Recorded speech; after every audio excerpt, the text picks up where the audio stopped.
fazer as perguntas pelas perguntas e respostas. Então, chega de espera. Vamos chamar o nosso primeiro palestrante, que é a senhora Lorena. E antes da gente começar com as nossas apresentações, eu queria dar uma introdução sobre a Lorena. A Lorena ela é graduada e mestra em engenharia elétrica pela UNB. Ela tem estudos focados na área de redes inteligentes. Ela tem uma pós-graduação em políticas públicas e gestão governamental para os setores energéticos e mineral pela PUC-Rio. E desde 2019, em abril, ela ocupa a posição de direção e assessoramento nível 4 como assessora do Departamento de Planejamento Energético da Secretaria de Planejamento do Desenvolvimento Energético, também no Ministério de Minas e Energia. Ela está liderando a mudança no setor de energia. Seja muito bem-vinda, Lorena. Boa noite. Desculpe. Primeiro de tudo, muito obrigada pelo convite. É um prazer estar aqui e conseguir falar sobre o mercado brasileiro e do futuro.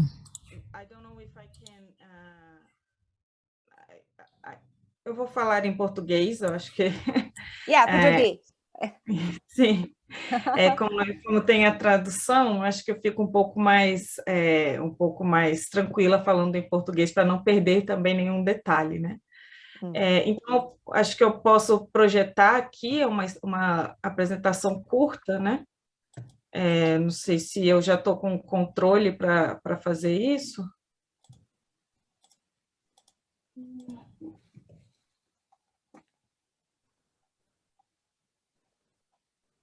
Um minutinho.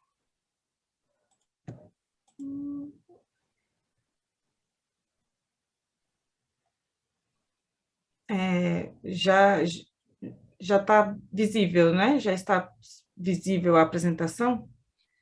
Yes. Então, novamente, obrigada pelo convite, pela introdução, né? Eu estou representando aqui o Departamento de Planejamento Energético do Ministério, que é uma das áreas técnicas, né, do Ministério de Minas e Energia, órgão governamental do Brasil na parte de energia elétrica, né? Então, a gente tem todo esse trabalho regulamentar da parte de energia elétrica e, principalmente, na parte de atendimento ao mercado futuro, né? Então, isso está um pouco refletido aqui na agenda. Deixa eu colocar em modo de apresentação, que eu acho que não estava. Então, tem três tópicos. O primeiro desses tópicos é um overview do setor, né? Tanto do sistema interligado nacional, que é o que a gente chama do sistema que faz parte da principal rede, né? Então, temos o SIM e os sistemas isolados, que são aqueles sistemas ainda não conectados ao SIM por questões técnicas ou economicamente não viáveis, né? Então, ainda há cerca de 1% ou menos que isso dos consumidores de energia elétrica que são atendidos por meio dos sistemas isolados. Também vai ter um overview quanto a isso. Já no quesito de planejamento, vou apresentar a vocês um resumo do que é o setor e o que é o planejamento hoje do setor, né, de energia e expansão tanto em geração quanto em redes de transmissão. E, por fim, uma visão prospectiva do que a gente planeja de leilões, né, e de contratação, principalmente de processo de contratação pelos próximos anos. Então, essas são as oportunidades de investimento estão bem objetivas ali no item 3, né? Então, quando a gente fala de setor elétrico brasileiro, o que exatamente é qual o tamanho, né? O que a gente está falando? A gente tem hoje, o Brasil tem uma população de 214 milhões de pessoas e 88 milhões de unidades consumidoras. Isso tanto considerando-se o SIM, né, o Sistema Interligado Nacional, que atende 99% do país, né? Abrange cerca de 99% após os programas de universalização. Hoje, nossa capacidade instalada está em 182 gigawatts. A cada ano, isso vem aumentando. Nos últimos anos, essa expansão tem sido muito forte em fontes eólica e solar, né? Então, eólica desde 2009 e fonte fotovoltaica, fonte de geração solar fotovoltaica desde meados de 2014. Então, o slide aqui traz essa informação de que 84%, quase 85% da nossa matriz elétrica hoje, ela é renovável. Até o início dos anos 2000, era muito focado em hidrelétricas, né, os grandes reservatórios, porém, com o esgotamento, né, com o uso do grande potencial hidráulico nas regiões sul, sudeste e centro-oeste, hoje essa fronteira de empreendimentos hidrelétricos, ela está muito focada no norte, né, na região norte, na região amazônica, e devido às complexidades ambientais, a gente não tem tido muitas oportunidades de investimento de novos empreendimentos hidrelétricos, o que abriu um grande espaço para as fontes eólica e solar, né? Então, nesse grande mercado aí que a gente tem 182 GB instalado hoje e cerca de 168 mil quilômetros de linhas de transmissão, além disso, a gente tem também os sistemas isolados. Os sistemas isolados, o grande objetivo do Ministério e do Brasil como um todo, né, mas principalmente focado nas políticas públicas do Ministério, é a interconexão desses sistemas ao sistema interligado, porque quando eles são sistemas isolados, como é possível ver aqui, 65% desse sistema é abastecido a partir de óleo e combustível. Então, você tem uma questão de logística bem complexa na região amazônica, e, além disso, o custo, né? Esses sistemas isolados, eles custam bastante para o setor, então, quanto mais eles forem interligados ao sistema interligado nacional, mais barata ficaria a energia, né? Como um todo, porque eles são subsidiados, e mais eficiente seria o atendimento a esses sistemas, visto que as fontes, a partir de combustível fóssil, tem uma performance bem menor, né, bem menos eficiente do que as demais fontes do SIM. Então, além do desafio do sistema como um todo, a gente tem o desafio desses sistemas isolados e da sua integração ao restante do país, né? É um desafio bem grande e, atualmente, a gente vem trabalhando em melhorar o planejamento para esses sistemas também. Então, em termos de planejamento, como é que o Ministério vê esse planejamento energético? E também como eles resultam nos nossos leilões de energia, né? Aqui é um exemplo, né, um esquema rápido de quantas instituições hoje são envolvidas no setor de energia, né? Tanto elétrica quanto energética, porque aqui a gente também tem a Agência Nacional de Petróleo, a Agência Nacional de Mineração, todas essas têm alguma interface com o setor de energia. Eu represento aqui o Ministério de Minas e Energia, que é o órgão responsável pelas políticas públicas, né, pela gestão e pela elaboração dessas políticas, e os demais órgãos são responsáveis pela implantação dessas políticas e pela regulamentação, né? Então, eu tenho aqui a Agência Nacional de Energia Elétrica, que é responsável pela regulação, o ONS, que é o Operador Nacional do Sistema Elétrico, então ele é o nosso operador de rede, né, centralizado, ele é responsável tanto pela correta operação do sistema de transmissão, quanto da geração, que também é centralizado, esse despacho é centralizado, e a Câmara de Comercialização de Energia Elétrica, que é responsável pela gestão dos contratos e pela liquidação financeira, tanto do mercado regulado quanto do nosso mercado livre, que essa proporção hoje do regulado, que é o que a gente chama que é atendido pelas distribuidoras diretamente, é de cerca de 70%, e o mercado livre, que é quem pode adquirir sua energia diretamente do gerador ou do comercializador, é cerca de 30%, tem crescido muito nos últimos anos. Então, é um setor que é bem complexo, né, mas que também é muito organizado em termos de política, em termos de competências. Em termos especificamente do planejamento, a gente tem alguns instrumentos, todos eles indicativos, que dão algumas instruções para o mercado do que o governo, do que o Ministério vem pensando sobre o futuro, né, da matriz elétrica e energética. Então, começando lá no mais longo prazo, tem um Plano Nacional de Energia, que ele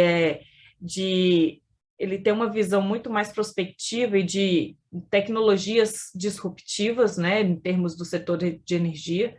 Então, ele ele prospecta o que tem e que pode ser viável no longo prazo, né? Um refinamento dele vem com o Plano Decenal de Expansão de Energia. Esse é atualizado todo ano. Então, hoje a gente já está no 2032 elaborando e o 2031 sendo finalizado. E ele também é indicativo, ou seja, são feitos cenários. A partir desses cenários, o mercado avalia quais as suas oportunidades e interesse em expandir, né, ou em investir no Brasil.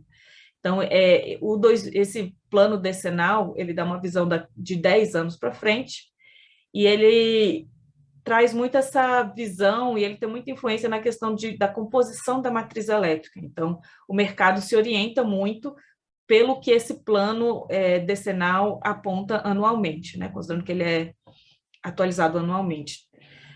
Esse planejamento indicativo decenal, ele é realimentado, né, e ele resulta também nos leilões regulados, que são os instrumentos que a gente tem aí entre 6 anos de antecedência até 1 ano de antecedência da necessidade de atendimento ao mercado. Eles contratam, dão contratos de longo prazo para empreendimentos de geração, a depender da fonte, da complexidade da sua implantação. Esse período de antecedência para a implantação pode ser entre 6 e 4 anos, no caso de energia nova, novos empreendimentos, com entre 15 e 30 anos de concessão, né, que é o período do contrato de longo prazo de energia que é concedido para esses empreendimentos. A partir do resultado desses leilões, que dependem, claro, da iniciativa do mercado e do interesse em investir, o resultado deles são retroalimentado aqui nas visões estratégica e de programa dos planos decenais, e a partir disso, a cada ano é adequado tanto a visão de futuro quanto ao que foi contratado nos leilões, né? Em leilões tanto de geração quanto de transmissão, justamente porque a transmissão tem que acompanhar a geração para levar a energia ao consumidor final, né? Então, isso aqui é um pouco da estrutura dos leilões. No A-6, costumam ser empreendimentos maiores, mais complexos de serem implantados. Então, aqui 6 anos antes da necessidade, a gente contrata as termoelétricas, normalmente são termoelétricas, usinas a biomassa. Então, são empreendimentos com a implantação mais complexa, mas também no A-6 tem oportunidades para fontes renováveis, né? Como eólica e solar. O A-4, que é um leilão com 4 anos de antecedência, ele já é um leilão que a gente chama de leilão ele tem é um leilão para renováveis, né? Porque predominantemente são vencedores desse leilão fontes eólica e solar para atendimento da energia daqui a 4 anos. Em relação à transmissão, não tem muita diferença, né, entre os empreendimentos, apenas o prazo de construção e o prazo de concessão de 30 anos. Então, no regime de transmissão é uma receita garantida por 30 anos, e no de geração é por conta e risco do agente, considerando esse contrato que ele consegue nos leilões, podendo fazer ampliações ou vender parte da energia também no mercado livre no longo prazo, né? Então,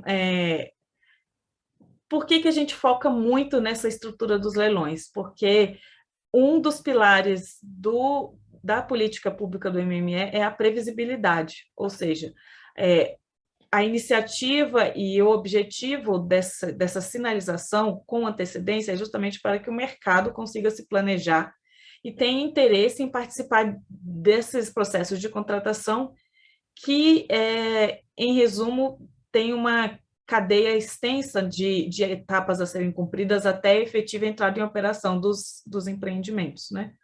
Então, aqui, a partir do planejamento da expansão, você tem diversas etapas que precisam ser cumpridas, tanto em relação à atração do investimento, quanto à verificação da necessidade real de atendimento ao mercado. Tudo isso, a gente, dando essa previsibilidade, entende que tem um risco menor para o mercado e uma atração maior de investimento no Brasil, né? Então, para os sistemas isolados é similar.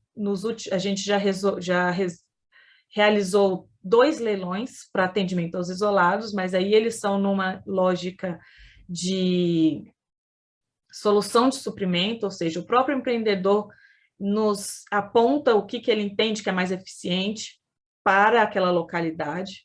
Então, são contratos aí que variam bastante de extensão, justamente pela previsão de interligação dessas localidades ao SIM, pois a prioridade é sempre a interligação, né? Mas, mesmo assim, também tem muitas oportunidades nos sistemas isolados, especialmente mais recente, em que a gente tem pensado em formas de inserir também as fontes renováveis no atendimento a esses mercados isolados, complementarmente com as outras fontes, né? Sabendo aí da necessidade de complementariedade que tem essas fontes em períodos de baixa insolação ou de pouco vento. Então, por isso a visão de solução de suprimento. Em relação à transmissão, aqui também, de novo, a transmissão ela vai muito em decorrência da geração, né? Isso tem mudado, tem sido um desafio recente, justamente pelo crescimento das fontes renováveis. Por quê? Porque o que elas têm de interesse em atender ao mercado livre tem deslocado a visão de crescimento do mercado regulado para esse mercado livre, que assim, ele já não é tão visível para as políticas públicas quanto é o regulado. Mas, de qualquer forma, esse planejamento é centralizado, então, tem ciclos de implantação de até 5 anos, a depender da instalação, mas os leilões têm tido muita atratividade, especialmente pela possibilidade de adiantamento, né, de antecipação da entrada em operação comercial dessas plantas. Então, quanto mais eficiente for o empreendedor que implantar que vencer os leilões de transmissão, mais receita ele tem e mais eficiente fica o sistema como um todo, né, em termos tanto de custo quanto de operação. Aqui, de novo, um cenário assim de todos que estão envolvidos nesse planejamento da transmissão. Então, apesar dele ser centralizado, não é unilateral.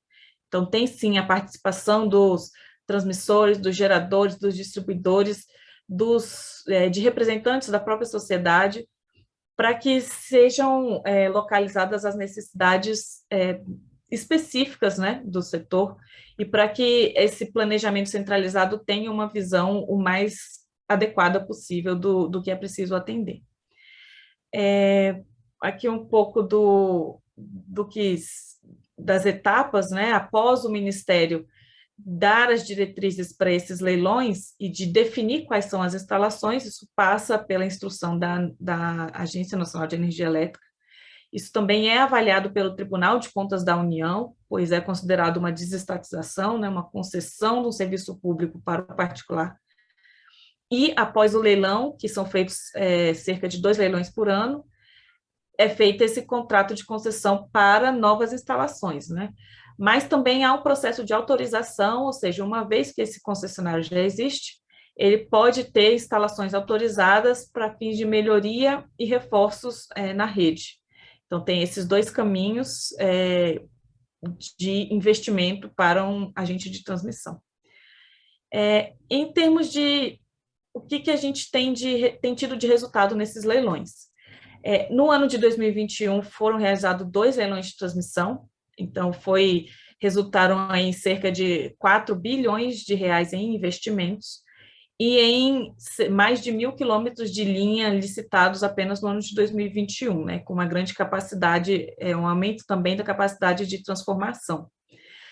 Os leilões de energia nova, que são os aqui embaixo, também têm tido bons resultados, apesar do Brasil estar no período de tentativa de recuperação do crescimento do mercado, né, principalmente do regulado. Então, apesar desse momento um pouco de estabilidade do mercado, de não ter um crescimento muito intenso, os leilões têm tido resultados de muita atratividade, de muitos projetos cadastrados, e isso demonstra que o caminho da previsibilidade é o mais adequado, né? Então, assim, a gente tem tido muita oferta, principalmente de fontes renováveis. Esse tem sido o driver do crescimento de energia no Brasil, né, de atendimento energético. Então, acho que para dar uma finalizada, assim,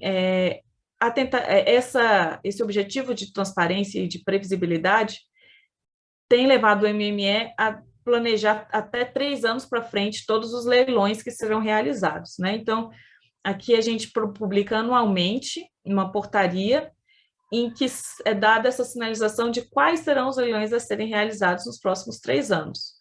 Em 2022, temos previsto 2 leilões de transmissão, o que ocorrerá em junho já está com edital em consulta, uma previsão de um leilão para sistemas isolados a ser realizado em outubro, e leilões de energia nova, que é o com antecedência de 4 anos, e de 5 e 6 anos, a depender da necessidade das distribuidoras.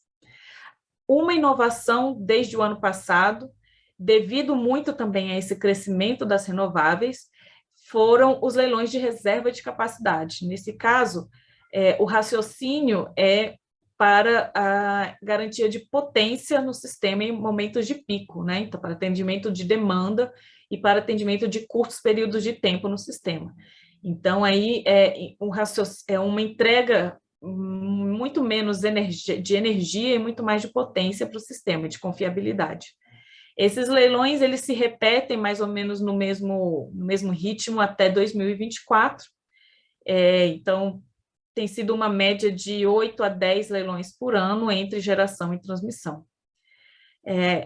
Muito rapidamente, porque é um assunto complexo, né? Mas, assim, dando ênfase nessas oportunidades de investimento, mais recente, a gente também teve a publicação do decreto de energias offshore, que a gente está em andamento de regulamentação, cuja previsão para a finalização dessa regulamentação